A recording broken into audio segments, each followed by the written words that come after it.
Vous y avez passé la journée, vous avez attentivement écouté les débats et il y a un sujet qui a été remis sur la table aujourd'hui, c'est le sujet McKinsey. Oui, et c'est Fabien Gay, sénateur communiste de Seine-Saint-Denis, qui a rallumé la mèche de ce sujet hautement inflammable pour le gouvernement. Vous le savez, McKinsey, c'est ce cabinet de conseil américain qui a effectué beaucoup de missions pour le gouvernement et les administrations ces dernières années. Bruno Le Maire avait même reconnu des abus. Et bien ce matin, Fabien Gay, dans l'hémicycle, a interpellé Olivier Dussopt sur une mission en particulier.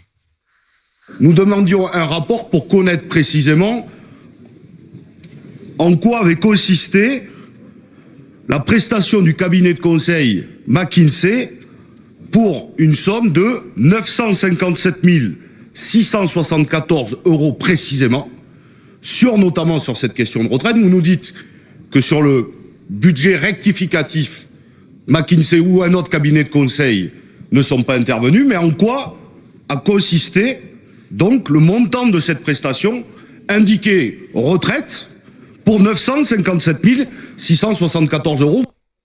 Vous mettez retraite, gouvernement, McKinsey dans le même sac. Résultat, les réseaux sociaux se sont enflammés, évidemment, toute la journée. Alors, ils correspondent à quoi? C'est 957 674 €. C'est du bizutage. Vous êtes pas gouré. C'est presque du bizutage. C'est dimanche soir.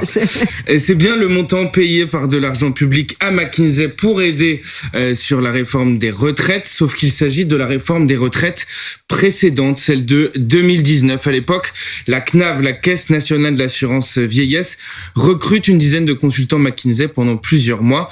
Celle qui a découvert ça, c'est elle, Éliane Assassi, sénatrice communiste et présidente de la commission d'enquête sénatoriale sur les cabinets de conseil.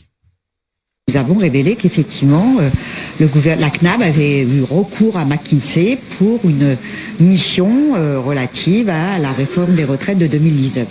Et ça n'a rien à voir avec celle-là ? On peut s'interroger, puisque comme personne ne sait ce que contient ce rapport, les seuls éléments que nous avons pu avoir à notre connaissance, c'est un PowerPoint, une note de 50 pages, et donc de demander, puisque nous avons un ministre au banc, si nous pouvions récupérer ce rapport. Qu'est-ce qu'on vous a répondu ? On nous a répondu que non, donc nous voudrions savoir où est ce rapport, tout simplement. Alors, plus d'un an après la publication de son rapport, Éliane Assassi ne connaît donc toujours pas le contenu de cette fameuse note de 50 pages et encore moins du PowerPoint, comme elle dit. Et alors, que dit la Caisse nationale d'assurance vieillesse qui a fait appel à McKinsey ? Oui, c'était un peu passé inaperçu, mais en octobre dernier, octobre 2022, son président, Renaud Villard, avait été auditionné au Sénat. Il avait répondu sur cette fameuse mission. Et 60 pages de PowerPoint ? Non.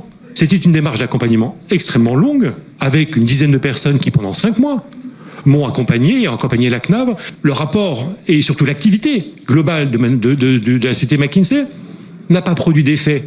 Mais parce qu'effectivement, Madame la sénatrice, fin mars 2020, au moment où le gouvernement annonce son intention de suspendre les travaux sur la réforme des retraites, je n'allais pas continuer à engager de l'argent public pour une réforme qui n'avait plus lieu d'être. Et donc, bien entendu, j'ai mis fin à la prestation. Ce qu'on comprend en écoutant Renaud Villard, c'est que finalement ce million d'euros a été mis à la poubelle à cause du Covid, puisque la réforme a été abandonnée. J'ai retrouvé Fabien Gay, le sénateur communiste, tout à l'heure au Sénat. Je lui ai demandé si c'était pas un peu démago de ressortir aujourd'hui ce rapport qui date d'il y a 3 ans. Il faut ni nourrir la démagogie, ni le populisme. Il y a une note qui existe. Elle était sur la retraite par points. Le ministre nous répond que les cabinets de conseil n'ont eu aucune activité de conseil sur cette réforme. Très bien.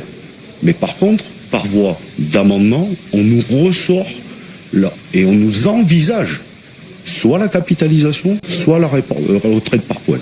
Donc, là, la question est tout à fait valable.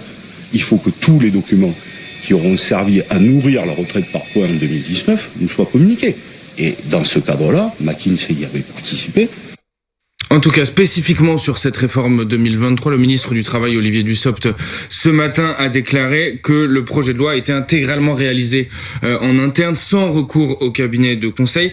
Il conserve néanmoins la patte McKinsey, puisque la tête pensante de cette réforme, ce serait elle, Marguerite Cazeneuve, actuelle directrice déléguée de l'assurance maladie et ancienne de chez McKinsey. Tiens.